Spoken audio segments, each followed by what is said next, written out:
ঝিনাইদহে ক্ষুদ্র লৌহজাত শিল্পের উপর নির্ভরশীল জেলার পেশাদার কামাররা বছর ঘুরে পবিত্র ঈদুল আজহা এলেই লোহার নানা জিনিস তৈরির টুংটাং শব্দে মুখর হয়ে ওঠে। ঈদকে সামনে রেখে কোরবানির পশু জবাইয়ের সরঞ্জাম তৈরিতে শেষ মুহূর্তে ব্যস্ত সময় পার করছেন তারা। ঝিনাইদহ থেকে মিশন আলীর পাঠানো তথ্যচিত্রে ডেস্ক রিপোর্ট। কামারের দোকানগুলোতে কেউ আসছেন পুরনো ছুরি কাঁচিতে শান দিতে, কেউ আসছেন নতুন কাজের অর্ডার নিয়ে। ঈদ সামনে রেখে পশু কোরবানির বড় ছুরি, ছোট ছুরি, চাপাতি, বটির চাহিদা বাড়ছে। তাদের দোকানে টুংটাং শব্দ করে তৈরি হচ্ছে এক একটি ধারালো উপকরণ।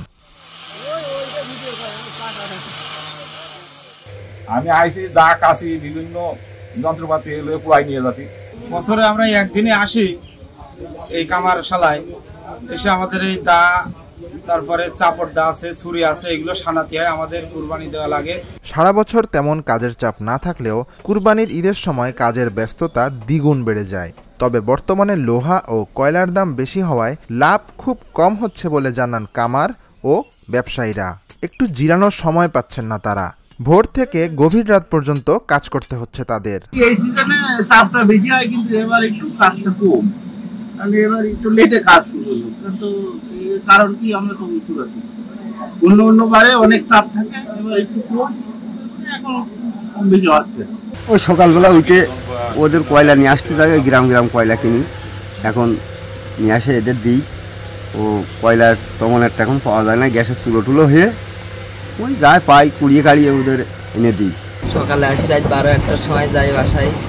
কাজের খুব চাপ, আর একটু ধরে দেয় আর কি। তাছাড়া কোরবানির সময় তো কাজের খুব চাপ। বেচা বিক্রি মোটামুটি ভালোই হচ্ছে। আশা রাখছি যে আরও 2-3 দিন পর, 2-3 দিনের ভিতরে বেচা কিনা আরও একটু বেশি বাড়বে। কোরবানি ঈদে মানুষ উৎসাহের সাথে কোরবানি দেবে, পশু কোরবানি দেবে। আসন্ন ঈদের দিনগুলোতে আশানুরূপ উপার্জন করে পরিবারের সঙ্গে একটি আনন্দের ঈদ কাটাতে পারবেন, এমনটাই আশা করছেন কামাররা। Dhaka journal news desk.